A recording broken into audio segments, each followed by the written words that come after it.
Abusuafo me mamu ina akwa aba ede badwumedie so. Midin de Akyere Bruwaa atara otafija number 1 striker ba kope. Utake a onembebu udisi so a metwa ne tin ede ama wo. Dwumedie ye friend way back. Ye ne celebrities etwetwe nkomo. Se wonye celebrity a akonyo utwu mutan wontinem me ne apabenefo stars ena etwetwe nkomo. Wo re opa ye normal person bi na ko petete billion bre me nje na mama wate na konyo mu de kisa wo ye star. Obia wa na hyase obia ne bro na otena so ye celebrities a ye hu omo wo TV so radio so social media ne de keka ho no ye nim omo de ye nim ane se ye nim omo wo TV so eno nti na dwumedie wo ho se ye ne omo twetwe nkomo na omo kire ye omo ahyase a wuti ho a na wodi bi eto wofo na ne me star me ne be twetwe nkomo no ese weni ye nsa o ka kire mame nkonkoto nkra na me ba beyi me opabini no e de akire mo me ba sisi a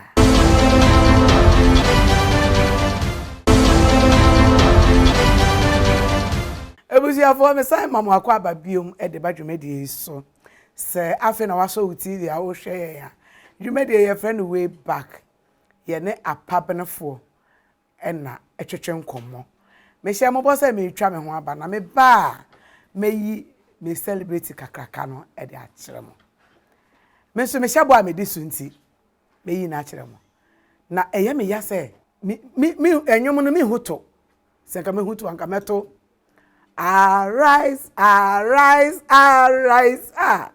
be quiet and don't be silly na the academy huto nka ho me huto anka meto pa mo hu se yes me kire papa don BORTEY me de dia minima no say friend don BORTEY say ni din aminim enti wa ba hayi me bisa no ho asem me wura ma wa kwa ba pacho me ji so ho te say pacho me udin ankasa don BORTEY na ye udin ana pacho udin pa yeah wo edin fufuro be kan baby on say first of all me chia etiefo a o mo tie program we a mo hwe program we me dia mi papa di to me no Bernard Don BORTEY don no your family name sir mi papa di no mimi don na DON mimi dia na DONG don yeah enye don mpacho ufi mi enu nwani we enkrani yeah answer BORTEY no yeah enkrani yeah me pacho dwumedie wo e wo ho se on se we celebrate na ukasa ni peti o yeah aha eti akwanya ya faso a yetumi di to youth na fo no eni pacho nti ya ye jai wo celebrate no pema na wa kan wa hyase kwanya wo faso a wo hyase be e wo be a wo tena ye a wo de call ya ansana wo ba beti esi football nti fa football de no to nchen na fe ma me wa hyase kakra be a wo ni se de wo nyini ye no ma me ho kakra me hyase wo nungwa ya wo mi wo nungwa mi papa mi mami omunyo ye nungwa mo ye nungwa afo ho na mi nyiye but at the age of I think 12-13 years and I'm fi nungwa ekotena tema nkwana wo free ho yeah born na nemi copy tema because me papa wu tem. Who papa wu tem because 1992 then na me a small boy na me so na me start say me bobo crap efiche bo na me bo papa wu ja me na me say no ese me finunwa se man finunwa me nim say the life no be si afa ti me finunwa kotena tema then tema na me bo me coasting them as babies ti eho kakran na me libe ye Don BORTEY ankasa beti din no as Don BORTEY nti wo nuanom yeah wo nuanom say mi ma mi ni mi papa no mi pe na ewo mi ba mi wo me chiri ba wo no de mi ni mfi ma papa nti mo ye mienu pe mienu ba mi papa side mi ye 5 mo ye 5 okay nti ura ball na ye den na edin ni tumi ba e start when me started o tema say the American tema as babies course time me work course na my edin dada time me bo course na name no top dada because ushe born na me born from 14 man born 17 e work course from under 14 ball a me born no penfo no see no ball a me born no anu ye dinti ompam no yeah just me fi course no to mo de me ma gapoa tema port and abo authority team no mo de me ma gapoa at the age of 15 years na me bo Ghana Premier League yeah nti gapoa and a fan fit tamas babies nti unyini na wo banana wa wo hwese de a wo bobo na obi na etufu se fa wo wura ball mu na be ball ana se wa na hu se de be me bobo nti na wo se me ye wa de na mitumi family ami mi film no football family no me papa was a former goalkeeper Emma Great Olympics me friend say Emmanuel BORTEY and my sister football Black Queens BORTEY so Black Queens family ami film no me papa mu chikra the family itself near football family near football obi abobo tu nyini na wo say dey be born na mebo na me papa dey no pese me bobo no ba minim table tennis so bopa ade tana pese be bobo un say office yeah time no me feel say those time no you see footballers near kobolo ampansu football nti me internal classroom although me ye de say me ya me ye medjuma na me ye wo school ewia say adisua no me sua wia say time no so say me call training teacher no say wo ma me call because me ma ya we say obi ani onu mo hwe me nti time say ya sa time na me fi school because me to me trottings jogging no what to tema every day time na me ya pala no yes because me won say this is the thing na me kita nti me pese obi abe distract me even say headmaster no me ma no say on pese me bobo la no so mfa ni suku kan go school David say school yan wie sata na o ma me we ma me no temale no ne won chen wa nti na no papa na net ya yeah en na nti papa film na akoye won na wo bo bra ko yeah nti wo wura ball no mu no me pese me hu se wo wura ball no mu no na enema ekose me nim se wo ba gidi but edin na wo giye no call sen wo tena ho a wo hu ni se me no me hu se me gi me din David man no me say me jidin because in nipa da seni life mu bia no e say onya din en fa Oscar wo no e say onya din bi mso was common ni din nti me na me pedin no anka ma be bi say ye de wo Oscar wo ni din na wo ni din wo Oscar ni ni ye to anka be fa de wen me fa din we fa din no yeah na we just kan yeah adentia scan dia nyankopon na di ma ba yesi dimpa sin ska menim se mami mi say otama na wo gina wo na so pa don BORTEY no mi hu say na wa die uti have gold na bi nti me act kra na me de catch up so why you uti hu say don BORTEY no mi kai say mi ti baby a mi dream me ho e no bi ba say mami bi si uti say don BORTEY ti mami yes me hwe sa movie no but although enye boni and who sa movie no yeah enye boni because the entire me say enye boni no sanka mi ni din a ye fa mi din ye movie yeah nti that dream about him about say e say that uti and now we football and say yeah me the entire me die me ti no na American musician be a friend Cisco no mi penasem see no I say mi so mi sua say the die ti no I think say eti die no mi na mi di ba o Ghana na mi di ba o Ghana since mirror premium no man na mi start say mi die mi ti the entire mi start here no so mi pese we different mi pese say mi pia man for say nipa we na friend don BORTEY it mi pese mi hu say teams ben na oh boy mi started from Gapoa say the American no and no say premium no bia from there to House of Four to me ball has of four, I think 9 years, 9 seasons. 9 years. Me life, me football career as of four. So Me fee as of four. Eko ball Eduana no me ball I think 3 seasons. From there no na me buy Eduviase. Eduviase no me ball only 1 match. Ema omo. Na me nya offer outside na me koe. Tiba me life nya me football na kasa me ball ni nya wa kra asofo. Ball ni na wa kra. Nti wuti wa bebese me hu se wura football mo no. Aya na yesi nru ewom no kre. Yeah, nru football mo. Kire mi mu. And one to me fa edro no e wo say the obia use ni there. Because edro no to me bobo no ma me di way to na o chant te say den kra. No ma on to me but nipa da say ni there we chanting nipa no be move. Ti wo say the obia use ni there. What you say me nim say the ebi sufa no sifa e use o mo there no mo di bobo. But me football no me hu say from am ejuma. Football and from moment spirit and no found say koye dro debi friend yankupon found to man yankupon dia yankupon dia ache wono bisa no say on ye say ma ball nan kasa ye bono ye ni kasa sir yeah so far as excuse say to me a training aboa to me tie kasa no sa na ball no so say etie because you don't know the kind of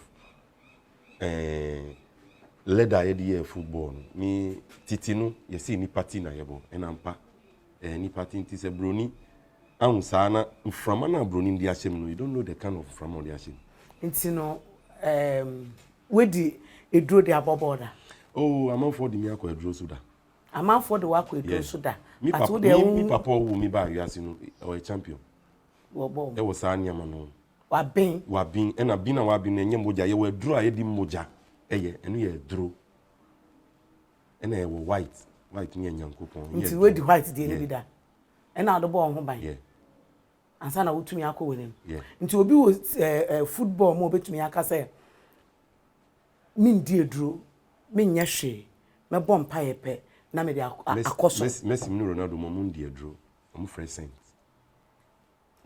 yeah ena sent na so te say edro sa ye fa ni say mi kita bible mi kan sam no de ewu mu no ye de domi na mpacho nti wura ball mu no awo bobo na ekọ up and down no e den na ye wo west ade a ato a weni anje e wo ball mu de eto mi wo football ma mi ni anje ni say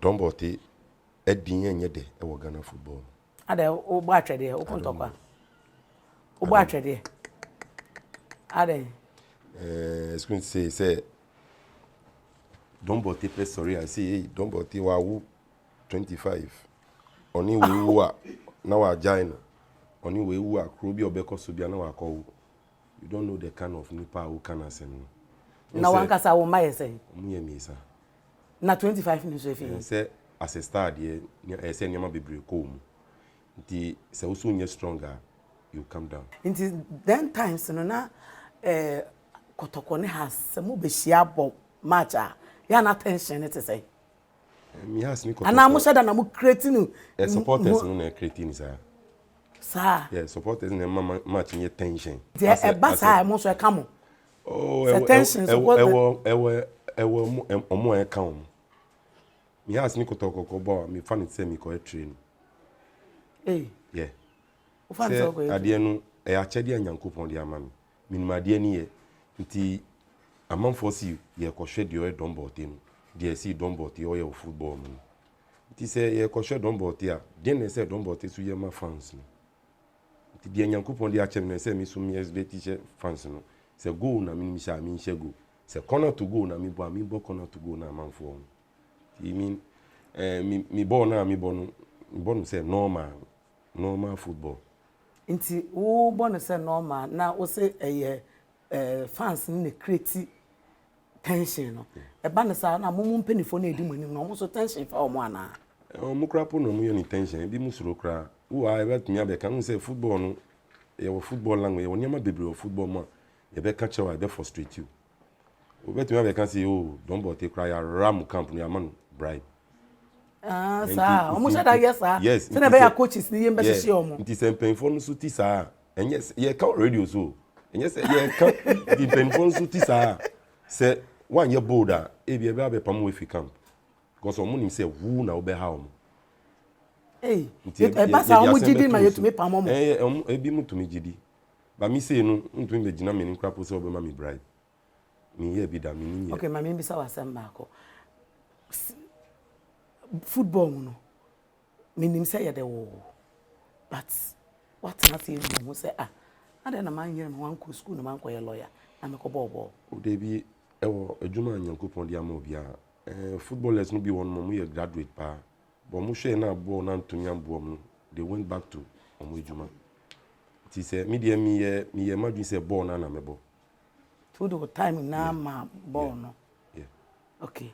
Mami nkotwa me hombra sesia na ye nto aye nkomodi ni so.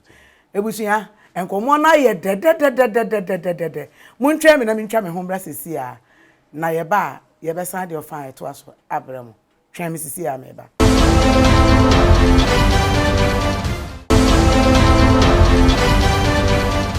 Ebusia fo me san mamo akwa babiom. Dwumedie ye friend way back sa afi na wa show TV a ye ne celebrities atwetwe nkomo. And then nipa oti me ni ma me na twetwe nkomo. Ye friend papa don BORTEY. Me kai mo se baby a ye di dwumedie ye friend aha Nhiraba Kojo mansion e wo Klagon police station ni area kwa. So person we wedding, engagement, party just say the person we bia no photo shoot. Hwehwe omo akira kwan. Na omo de be ma affordable price. Omo wo swimming pools, omo wo pergola, ahoro wa summer hats. Just say compound na efe ye ka mansion kasa. Hwehwe omo akira kwan. Na wo ba beda mase akire. Afa wo hwe menim due a wo ni sen. Ma ye de say you know. Ma ye de menim na asasade. Enye obi a say a beauty empire makeover. And we see ma me ho aye fese. Ono so say wo ye engagement sa. Aso no Nhiraba Kojo omo ne ma ni na asese adekoro. Aso omo akọ meeting. Ono so say engagement, party, wedding, photo shoot. Dia wo ye bia. Uko Instagram na wo bo beauty empire makeover. Ubenya no. Obesiesie wanimu no say Irene na chete say mediate say den kra na. Obesiesie o ama wa ye fe te say 60 years girl. Na answer na ye betoa enkomo na me ne don BORTEY bo no so no. Yenkwo ne hwe ne bo ne bimra. Na wa ukoba obedi hu adanse. And I certainly would agree with you on that. But BORTEY, the last time he played in a competitive match against Kumasi Asante Kotoko, he scored from a free kick. From a similar position. And he always brims with a lot of confidence whenever he's playing against Kumasi Asante Kotoko. Sometimes we keep wondering why. Let's see what he does with this one. Well, what a goal! What a screamer! Unbelievable! We were talking about BORTEY and he has done it right into the top corner. This is top class. BORTEY has done it again. You just said it, and I was just also, that's a playback once again. Goalkeeper Isaac Amaku had it. Hey, na time na ball na wo no. Na ya wo panie bia na. David. Wa ho den na. Say me can send be kire wo say. Me di me ma ball no because na me say me hwe me chi a I don't have anybody a obehwe me. Nti say me serious o ball mu na me nya bibi mfim. Nyame ache wadom ache de. Na wasen akwa ababie mu a ka ball na abebo. Say me a coach nti me da so football no ma. Oh, we a coach. Yeah. Wow, why are there? Wa graduate wa ko wenim. Wa advance o pa. Me pa cho. Me pese me surprise o. Any problem. Me surprise so ka crazy. Problem. Any problem. Guess they na make me dey surprise o. The over to me they are surprising me say surprise. Bra. And left. Quiet, darling. Hey, super. Bacha ko nya. Boko de. Nyame adu. Akwa abanso. Bacha papa uni no. Bacha why? You made your friend way back.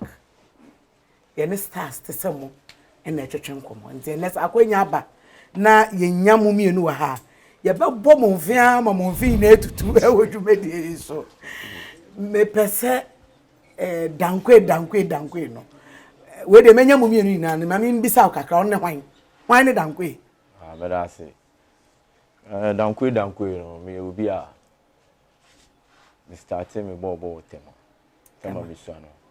Team bi a yefe na Abia Sisters. Ona me started me boya na me de be fi ho e ko Accra.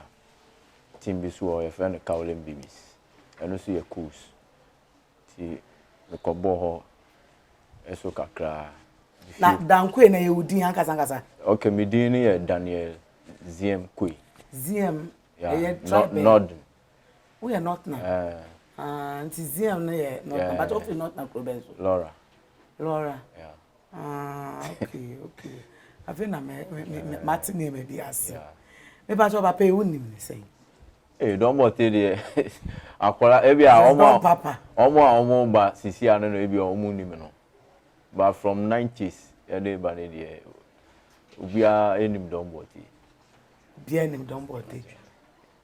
Na sa so kra wonye so team na wote we o. Oh yeah. Nti wonim no otesan because on buy so then me don't BORTEY me kai pa then time tini di hey. Oh na me try be say don't BORTEY no akwa ni ti then na say be dia be fe bia don't BORTEY. Now buy ya otiwo din na ya ye me won say na papa yenim na order from boko amaya na say sa no tie. Oh that be say nipa no hu na we fi say na ejuma no so ye no aye say nipa no uti ni din anytime wo baby anti we fi say bia nipa no oye kese a na say baby o ha adwen but entisa o ben na we hu say oye simple person. Ntisa mo ti ho we de me bisa mo mienu na wo be yi ano we so be yi ano sa mo ti ho na say ye boom din wo radio so na ye kansam TV so ye kansam a aya mo fa ne sen etemo sen. Oh we say maybe even in life no you have a pakra Jesus Christ kra say we edu baby no omu yi ni mai nti ejuma ni afatu e ho say papa mu boni mu nipa na we ye di ejuma obeka ho asem Mpa cho won so e don't BORTEY. Utu wona ye bold ti say sadia na ye so wa 25 na ade no woje asem ne sen say ye bone a woje ne sen. On say mi akasa mi nipa no mi say nim nti u kan show say me show say because dinner mi wonu oba bia no am nim be wo a me ko free baby oba so mo bobo din akase say wa so oba bia ntumi amba forward am ka say on me mi ba out be kan say oba office say oni don't BORTEY e wo ban ombra out so bia ntumi amba ka mo ma mi ntwa me ho mra na ye nkomo na ye de be sen ato aso me ba sisi a ebusuafo me san akwa aba we de me se don papa na kasa wa dankwe na kasa so a ye be bɔ mu fimu ama mu fimu etutu me twa me ho aba sisi a mba ye de ofa eto so e be brem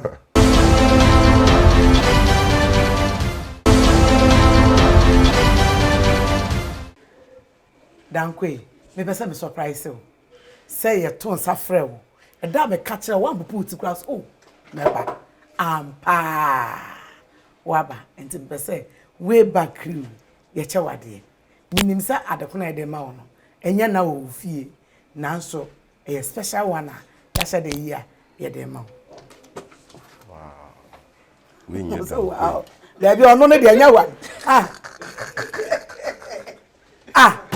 enso me de ma no me de cha no okay na wo de ye mi picture na odi ya so fan ko for see o dem o humble lion mi polo so mi camera na man so ine hu mi so mi penny there who penny there and the other day just me sa ko me chiba mi penny there the akeka ko just me sa ko ba mi ni picture who ni picture me ye bia ma me nsuro me di we so ma wo super e de ma wo ni ko bo wo de so me nya me shira oh isra wonso ai sika e be di ewie way back for say omo de ade we si onu ma mi ba no mu so mu bobo nti omba be hu the o papa nya ni papa nya ni house of folk ai yo wafa edwuma de nkrofo hwe ye hia ye so hu say ye celebrities the Akyere also could jina portrait near the mic shawanwa. Wait me preachy. What to me preachy? Aha, until akwanya we ni ebenya say ye be fa so de 2 youth no fo. Until youth na afi no mo ewrabo mo no. Fefutu mo mama me. Ya metumi aka say ye tam ni nya ne sa. Ba youth no mo ba no. Ya men chade. Sisi a wo mia ho kakra wo betu kwan.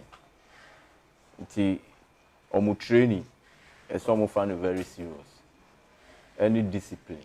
Ejuma na ball no umbu ade dia and e be din say wo de be ko wenim. Sir. Yeah, because Unim ball bokra na umbu ade. Umbu ade emfa undu be bia. Ti as a player there, I say utobo na udu esro. That was it. Papa Don. Me pese o kakakra edoto dia uni abe me yakan so. Me dia me eduro no ho na because me metene yes football eduro mti pese me punch wa na e ho to say so be a youth na obehye ball mu a ese so obin ho ode no ko sija so da asem na obin ho ansa na wabagidi nti se mu ana to youth no for mama say dia ye sha ase na me kan ye no eduro no e wo ho ba mi say dia me kan no minim say eduro e bobo debi ana mi ra class of say dia o kan no en family ko eduro so da said baby aye ko ni yenko ye ko bom pai we eduro so debi since am ko class of baby si asofo pendro asofo pedro since Amira has 9 good season me say has 4 year droda me ba o eya me the power na wo kan sen bi me nim say dem me bi say amatese football mu no e di nru ne individual ba me nim say group no nso aya na ye de mu kodi nru ye de mu nyante e nwa so wo ka say a whole house of folk ye mfa mu nyam bomu enko eduro ra oda na ya mo be bobo na mo nsa na mo de gumu kon mu sa na no na ye den ye bom pai me nim say mo chante baby okay but what was osofo ye mo amankwa mreko osofo sa yeah ti mu de musa gumu kon mu a ye bom pai empire na mo bo ase untumi insisa mpen for say na udi omo ko eduro so omo nim de okakoyo ya yanko ye nkokra Yeah, ye ndi wetin ko eduro so on say na etumi ma yetumi GD no because we tumi say unity no wo yeah ye coach ye kitano no say do ye mfa ne say next Saturday ye be bo match Sunday a to make catch say nya MP ko ye de ewu pese o ye also nim say place na kasa ya twin ye man say ye ba na ye time ye ba ye rapper one ba ntema o be ba na ahye be 5 one ba ntem we ba na ahye be 5 do be ba wa be ho bia one bia bopo ene fa to summarize ni na fa to you to no for mama na me kan say dem bo corner to go yi de Nyankopon de amami mankosua de minya obi polish no man but this time of youth no maba no they think they know omun mama nti se wo chiro mkra ye arrogant be ti say ntimi no se mi se mi chiro 1 2 na office also senior na ma twemi no go mi won ba mu bobo say mi mo mbo ami nto omfo ti nkwala youth no ma ba no say mi senior kan no say omutie futu na omuye omuniama ye a no mu respecti say the time you respecting pain for na I think say bibia because me ko tu no asofo o ye mi senior in fact say me ni ball o ye mi senior o ball ansa mi bobo ba mi ko tu no asofo ba me ni no boy still me respecting as a senior up to now me respecting say me senior yeah this nkwala no ma ba no as we say me to me see omuniama kra mom nkwala na ma ba yeah because onu su ko ye bi ti se makona makotu na de wa ya ma obi no misu mesua na ma ya ma wan ya fio unnya ni gida wakam bo fa me da wasese wo ban wate so me da wasese wo ban e busua fo samate o se bre ho ase na ono ko ye na hold on but no si danko eniema na chese wa amre no once na we mu ade anko ntumi nye hwebi na fatu ho fo yesi insuo e chere wo to emu a eyi hwa aha na brebe ma me kwan ma me di dwumadi ni nasi da se ne yɛbɛsɛ hyia wɔ the same day same time kae sɛ me dɔw